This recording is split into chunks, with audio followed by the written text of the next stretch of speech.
Hello YouTube, my name is Jack and welcome back to another tournament in review. Now there's been a lot of tournament in review videos from me lately, and that's because we had 3 tournaments back to back to back. The third one is yet to be played, but over the weekend I played number 2 and this is the video for that. This tournament was a singles tournament unlike the previous one. If you didn't see that video, go check it out.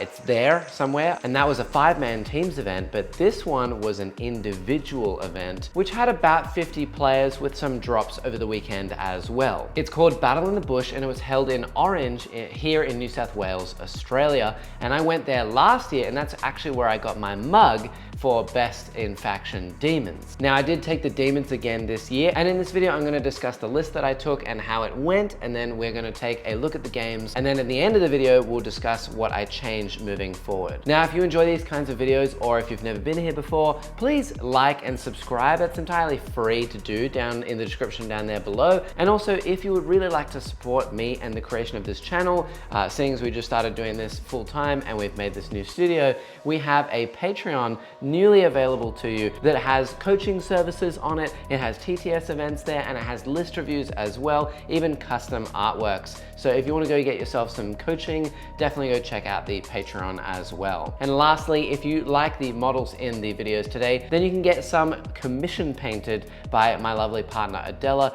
who handles all of our commission painting services. That's available in the description down below. Now with that all said and done, let's take a look at what I took. And here we have the list that I took to the event. Now, if you did not see the previous video, this is exactly the same list. I actually just copy pasted it from the teams event and I took it over to the singles event in the last weekend. So I'm not gonna discuss all of the different choices that I've made here. If you wanna go see all of the different choices, they're all discussed in the previous video from the teams event. But now I will talk to you about how the weekend went, and then we'll cut back to what I want to change.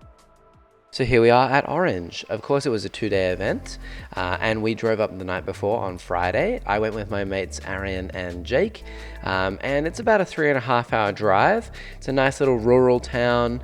In this event, it was about 45 players or so. Last year they had about 75, but this year they opened it up to a lot more game systems than just 40k. So here I am with Jake, having a great time, about to jump into my round 1 game. So my round 1 on day 1 was against Nick, and he was playing Eldar. We were playing Take and Hold with prepared positions, and it was on Hammer and Anvil. Now he had just a lot of jumpy units to kind of try and screen me out and take the board. Neither of us decided to do any secret missions or anything like that. Eventually, Nick's units basically just got bullied by my own, and as I slowly took the mid board, it was layout 7, I believe, for the GW style layouts. A lot of the terrain was a bit varied at this event, so some boards had a lot, some boards had not so much. They really tried their best with the ruins and stuff that they had, but yeah, it was all in all not so bad. All the tables I had were pretty good. As you can see from the scores here, I did get a pretty good game here with a 97 in the first round, going into Nick. So it was a good first opening game. I played against a lovely opponent. He had some swooping hawks that were so annoying. One of them lived, keeping my blood crusher brick in melee, which meant I couldn't do anything. I kept using horrors to basically make his Harlequin unit kind of useless by holding them inside of a wave serpent at the edge of the board until very late in the game where they jumped out, and then they eventually killed a Ren Master, and then subsequently died to my blood crushers charging them, as I ended up just closing this game off.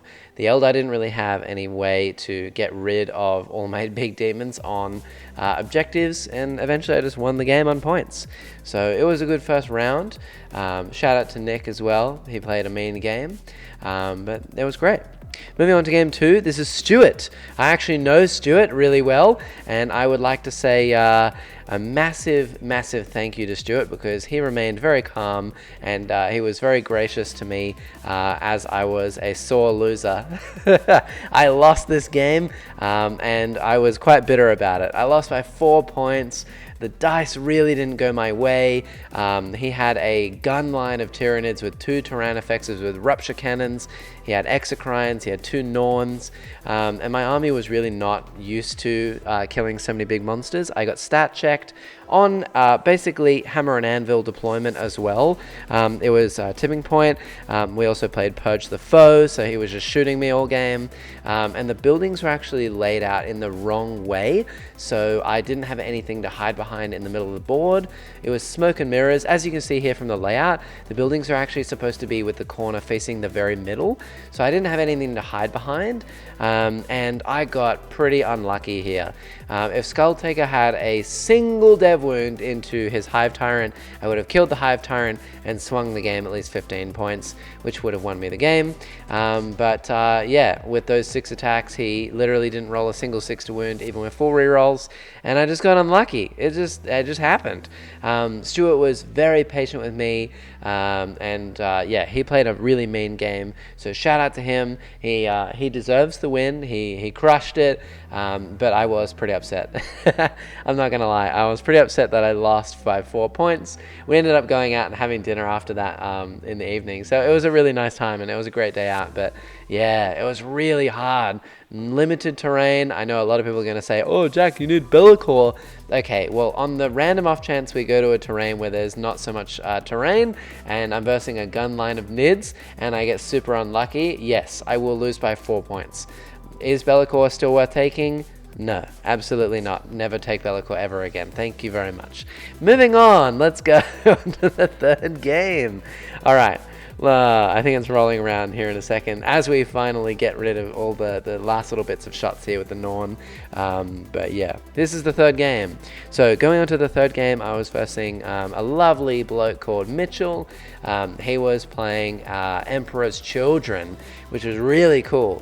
The detachment he was playing them as was Renegade Raiders, so just basically advance and shoot, assault on everything. As you may notice here, you may see that Scarbrand is actually out in the open. I decided to put everything on the board. I was really flustered after game 2 and just going straight into game 3. And as you can see, there's Havocs over there in the corner. Yeah. Mitchell put his Havocs down in that corner first, and then, I just, totally had a brain fart and just decided, yeah, I'll just put Scarbrand down at the front. Nothing can see him. Yeah, Jack, well, 4 Havocs with las cannons can see him, and those 4 Havocs can definitely roll 3 6s and a 5 to hit on their first number of shots, standing next to a Hellbrute with sustains and lethals, and absolutely do 15 damage to Scarbrand straight off the bat. Yeah, oops, I guess. That was just me being really tired, and I just made a big mistake. Scarbrand literally didn't even play this game. He just sat in a corner for the entire game. But it was a fun game nonetheless. It was the Ritual, which allowed me to just create some objectives in the corners, basically all game, just sit on them for as long as I need, and then just basically push Mitchell off of his objectives, and it ended with 51 to 100. So yeah, although I am a complete donut and put Scarbrand right in the middle of the board, oops, it still didn't go so badly for me. And I think that that's probably because Emperor's Children are not so great at the moment. He was playing a very thematic list and for a good bit of fun, so it was a bit more of a casual game. But yeah, I think that both of us learnt a lot. Mitchell learnt a lot of things about the game, and I learnt definitely don't put Scarbrand on the front line. That's not a good idea, Jack. Probably should have just not been greedy and started him in Deep Strike. I think I was a bit worried about him advancing and shooting my whole army, and I just kind of wanted Scarbrand there for the counterpunch. But anyway, so here's us going out for dinner on Saturday night. It was a great time. Yeah, gluten-free schnitzel. Look at me go. And here is day 2. So on day 2, I actually versed a player who was 3-0. Here's Arian standing next to me, and Jason, shout out to him. Jake's here as well, absolutely. Everyone's having a great time. And Taylor on the right, that's captain of New South Wales, Team New South Wales, and Tim on the right, on the left, sorry, absolutely. And here is this 3-0 guard player. So shout out to Kevin. I don't often get to verse guard at these events, Imperial Guard, and this was an interesting game. He had a beautifully painted guard army, and apparently this was his first tournament. Not only did his army look beautiful, but he was 3-0. So he was crushing his competition, and I was quite nervous because he has a Rogel Dawn, he had some artillery that had indirect fire. Yeah, it was a spooky list. So here's the Rogel Dawn, absolutely. On this map, we were playing Scorched Earth it was also Search and Destroy and Stalwarts. Now you can see the Rogel Dawn kind of coming around the top there. Basically, I kind of lured the Rogel Dawn over to my side of the table to try and shoot Kairos. It did exactly that, and did it kill Kairos? No, actually it did 0 damage to Kairos, and then I basically deep struck Scarbrand right next to the Rogel Dawn, and I charged it with Scarbrand and the Blood Crusher brick, and guess how much damage Scarbrand did to a Rogel Dawn? That's right, 0. Yes, because it has a 4 vulnerable save and it can blank a damage. That was really unfortunate. So 7 flat damage attacks and I dealt 0 damage. It was really unfortunate, but eventually the Blood Crushers killed it, and then they pulled forward into another Lehman Russ, and eventually I just kind of outscored Kevin by getting 87 to 76. So it was a really close game, just trying to play the long game. I went second very luckily, and on Scorched Earth I burnt an objective in the middle of the board in the final round, giving me a couple of extra points, so just won on points. But it was a really fun game. Now moving on to this last game, I will say, yeah, how annoying. I had to verse Taylor, the captain of New South Wales, also playing Thousand Suns. Now, if you've versed Thousand Suns recently, you will know that they are giga-busted. They are really hard to beat, especially for an army like Demons, which is all melee, no shooting of any kind really, unless it's Psychic, which they get a stratagem for 4 at Feel No Pain against. It's pretty miserable. We were also playing on Dawn of War style deployment, which means it was basically a gun line. There was almost no terrain to hide behind, and it was miserable. I did basically score a 74 to 86, so I really tried, but yeah, it was not a fun time. I will say that I did make Taylor sweat. It was not an easy game for him. I really tried, but yeah, it's just, I don't think, very winnable, especially on a table like this, and given that he was going second, and it was also linchpin, so on the final round of the game, he could get his secret mission, and he could get 18 for his primary. I mean, look at that. He got 38 points for primary on the final round of the game. I mean, he did get 3, 3, and 8, and you can only score 40 for primary. But I mean, if it wasn't linchpin, or if I was going second and I had a bit more play, then it would have just been a bit easier. But that was it. That was the final little bit there. And yeah, as we wrap this up, I will say that I did win Best Painted. And by I mean Adela. So if you want your models commission painted, haha, that's 3 awards now. Definitely go check out Adela's commission painting services, so shout out to her. We won Best Painted. I won a mug for Best in Faction for Demons 2024, and yeah, good times were had. 3 and 2, not a bad showing at all. And also Jake won the Sportsmanship Award. Yeah, Jake. So here we are after the event with the same list, and what did I enjoy using and what did I not? So I guess moving forward, I think that most of the list actually did okay, but I've really noticed that I have a bit of a problem now in between running lots of individual little chaff units that want to score me points. All of this section of my army is basically chaff, alongside some Plague Bearers and this little Poxbringer, Nurglings, etc, etc. It's a lot of points just into scoring, whereas I actually don't have too much damage. These units of Fiends are quite good at killing things like Space Marines. The Crushers are really good for a single turn. They generally kill whatever they hit and then they just die. And same with the Bloodletters, and unfortunately the same with Scarbrand. I think that my biggest disappointment over the weekend was Scarbrand. In pretty much, what, 5 games, he lived 4 battle rounds, which is really disappointing. Against the T-Suns, he did nothing, except burn one of my command points. Against the Nids, he made combat once. Against the Guard, he made combat once and did 0 damage. I'm just really bummed out about Scarbrand, because normally he does do quite well, and into matchups like Knights and stuff, I think he is really good. He does provide an additional way for the Bloodletters to get in, and most importantly, he gives them +1 attack. So for 305 points, I still think he is really overcosted. I think he should be about 250 points. A lot of people are gonna go, oh my God, Jack, that's ridiculous. 250 points for a graded demon? Yeah, but he only has a 4-up save. I mean, against Breacher teams, he just loses 10 wounds in a round. So it's really not hard to kill him. I mean, he literally was 100 to 0'd just by Magnus alone. Just Magnus's shooting killed him in one turn. Let alone the fact that like a Lehman Russ did, what, 18 damage to him with just melters? He just dies way too fast. So for 305 points, he's okay.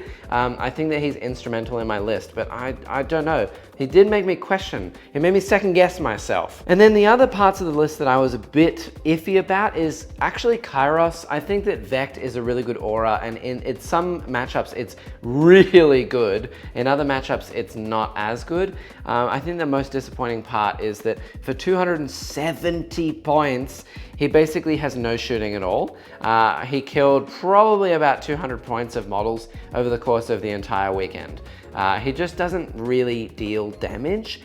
He's more like a threat that kind of does some damage every now and then he's just a Vect aura, but the indirect is the scariest part. For 270 points, I think that he's criminally overcosted. I'd put him down to like maybe 220, and I'd like to see that come in the changes, but I don't think that's gonna happen because demons are sitting at a decent win rate as they are. So let's see what I'm gonna change. I think I'm gonna take some of the chaff out and then maybe put in some additional holding power, because I find that Crushers, Scarbrand, even Plague Bearers, they last a single turn in the middle of the board and then they just die. I'd like to have something with a bit more meat. All right, so let's start with what I took out of the list. So I took out the Poxbringer. Even though he did really well for me over the weekend, he is an annoying character.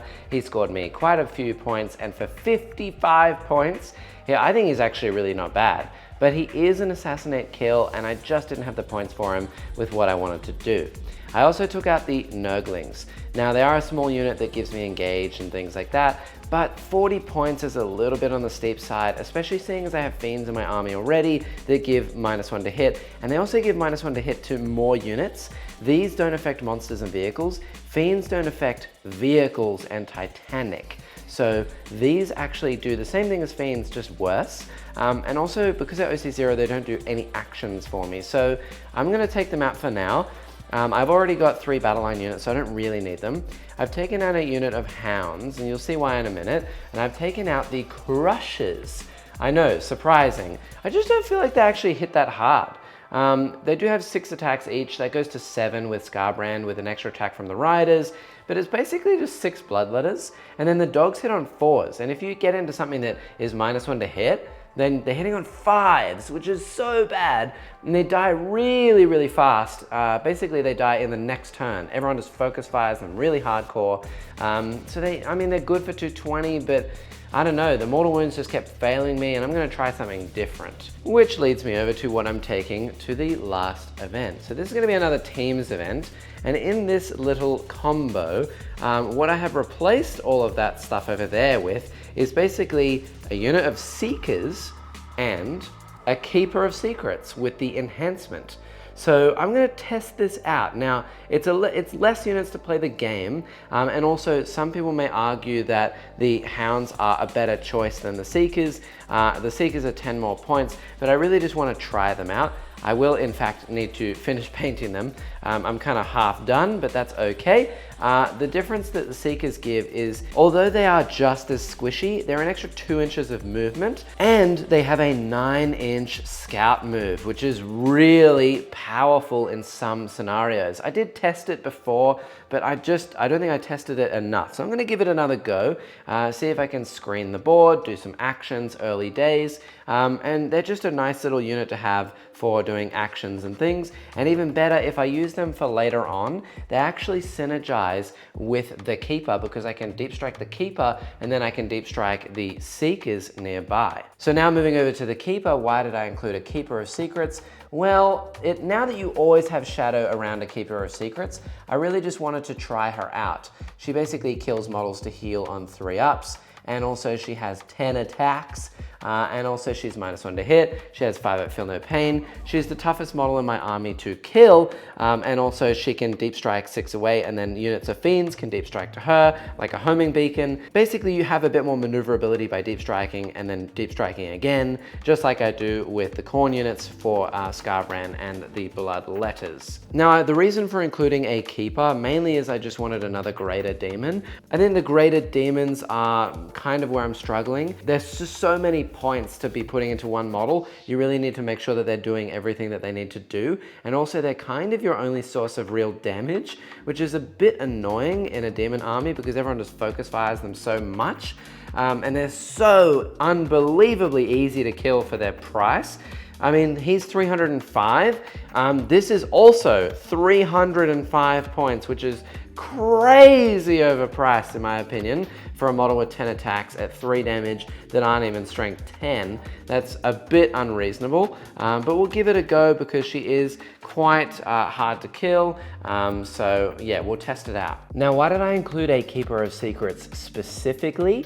Well, I want to talk to you about graded demons in general, and I'm going to have some tooltip videos coming out about using graded demons and using demons in general in 10th edition. I'm just going to wait until an update comes out for the points, which is happening really soon, and then I'll get that video out to you after a little bit of testing as well. But basically, if you have a graded demon that has 20 wounds or more, so all of them except for a Keeper of Secrets, Be'lakor, Bloodthirsters, and the normal Lord of Change, basically they give up 10 points in secondaries because people will just take Fixed against you and they'll take Assassinate and bring it down.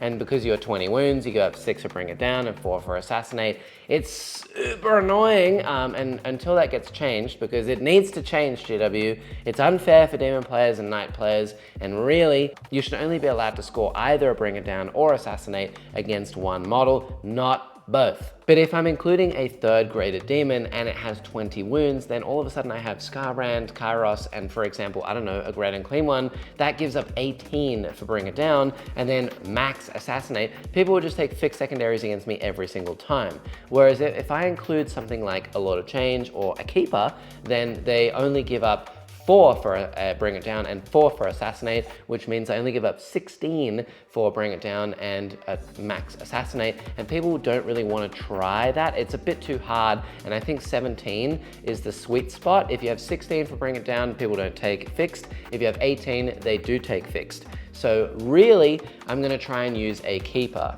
I was tossing up between a Lord of Change and a Keeper, but the Keeper has a bit more holding power and synergizes with the Fiends units a bit better. Seeing as I already have Kairos in my list and I don't have many Zench units that wanna get in close anyway, I'm gonna test a Keeper of Secrets and see how she can hold in the midboard. And a few people might also say that, well, you could take Be'lakor because he's also 18 wounds and he's only 325 points. And to that I say, only 325 points?